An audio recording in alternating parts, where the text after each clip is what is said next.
welcome back with Politics Across Generations. My name is Shadrach Williams. I am here with Joan Williams and Shadane Stevens. Thank you for being with us. Thank you for Thanks for inviting having us. me. And we are here today to discuss Joan Williams' latest book, Socialism, Racism, or Happiness. Which is currently on Amazon right now. Right. And we want to discuss a little bit about what's going on in today's political system and how it relates to Joan Williams' book. So, Joan, thanks again for being with us, and you too, Shadane. I know that both of you have busy lives. So, we want to discuss on the latest trends that are happening in today's political system. And the latest news is Donald Trump is trying to take all of the praise and acknowledgement for jobs being created in today's economy. What do you think about that? I don't find that unusual for Donald Trump because throughout all his life, he has tried to take what other people have. You notice that they just charged him $2 million for using money that he had collected from others as contribution to the Trump Foundation. Shadane, I think you can put the book down now. They have the authorities in New York charged him because he was misappropriating the funds that he collected, claiming that he was going to use to help charities in New York through the Trump Foundation. So I am not surprised that he would want to steal the credit for the economy that Obama rebuilt, and the fact that jobs are being created. And is that a trend that is common in capitalist societies versus other societies, maybe like socialist societies or others? Is that something that's more common in capitalist societies where the leaders are taking credit for past leaders' work? Is that something that's specific? I don't think that has anything to do with the economic philosophy. That's just human nature. Human nature. And Trump is a bit of a narcissist, Okay. True. All right. as the psychologist could probably tell you. Okay, well, getting back to your book, Socialism, Racism, and Happiness. Well, you spoke extensively on things that were, a lot of things that were taken from Jamaica. And so do you blame the socialist economic system for why they were trying to take, you mentioned things like farm, things Oh, were yes. taken from your farms. Because- and is that just a socialist thing? Or Oh yeah, that is definitely expropriation of people's property. Is usually something that socialists do, because they claim that they are trying to create a fairer society, and you must not have too much, and I must not have too little. So they claim they are taking from you to build me up, but normally what they do, they take it from you to steal it or build up their friends. And to build their families. Yeah. Makes sense. And that's exactly what they did in Jamaica. And if I have land, I am paying mortgage for my land, as we did in Jamaica. We have to struggle every month to find the money to pay the mortgage. And they look at your land and say it's too big, I'm going to take it away. Either they pay you nothing or they pay you what they feel like. That's the way they operated. Okay. Well, Shadane, do you have any questions? I see that you're still holding up the book. I assume that you have a question about the book. Is that it? Yes. So I have a question. What were your feelings like towards Cubans at the time when this was happening in Jamaica? Totally dislike the Cubans because to me they were oppressors. But that's interesting because don't you have Cuban background? No. I have family living. Oh. I have cousins living in Cuba.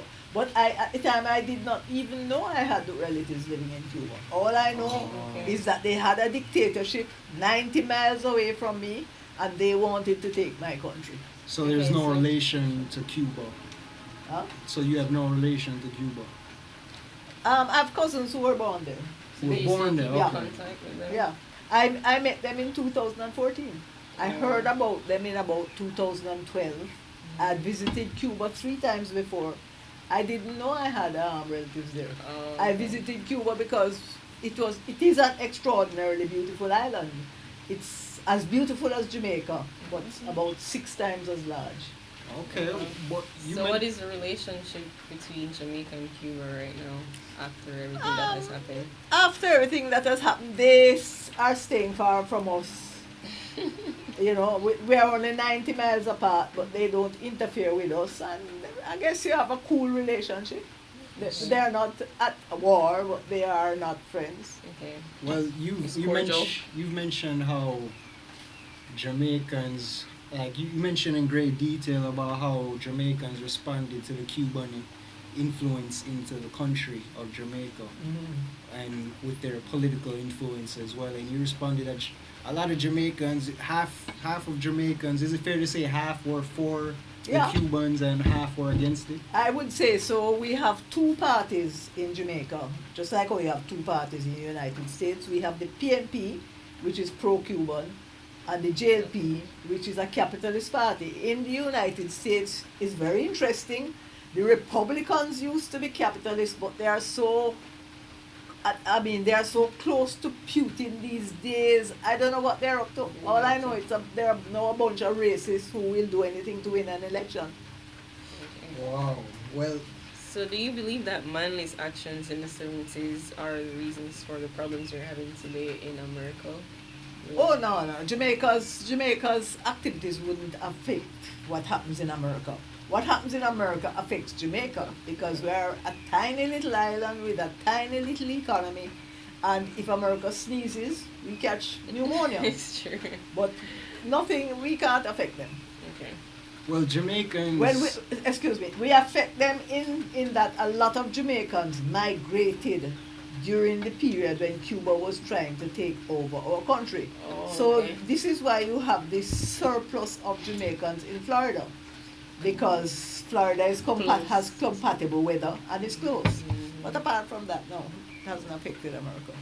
Well, Jamaicans in particular have been known to be somewhat unruly, correct? And it seems like during those times that stigma has worked to Jamaican people's benefit. I don't understand that. Well, in terms of being unruly, because the government wanted everybody to get on the same page with democratic socialism Oh, I coming see into the what you mean. country. But it's because of that unruly tendency that Jamaicans have where they will rise up and defend their own rights instead of just conforming to what is expected of Yeah. them by the government.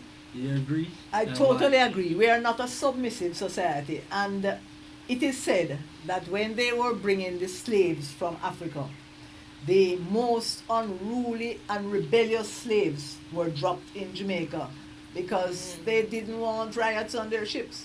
Oh, okay. We don't put up with dictatorships and people running our lives in that way. Okay. Okay, and Jamaicans have been known to act out violently when Yeah. they feel oppressed. Whatever it takes, yes. Unfortunately, although we were the majority under slavery, the white people had the weapons, so they were Weapons, so able that to keep us enslaved. But that's a period that I don't understand how really, they allowed it to last so long. To last, like, so Because like to me, 30 it would have been years. death before dishonor. I would have died trying to free myself, but And you've spoken about the history of Jamaican people, and you've mentioned a little bit about your ancestry.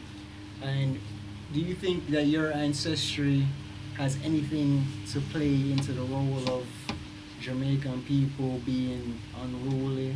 I know there's specific tribes back in the day, like the Maroons and such, who are known to be against slave masters and wanted to live their own lives and wouldn't follow the status quo.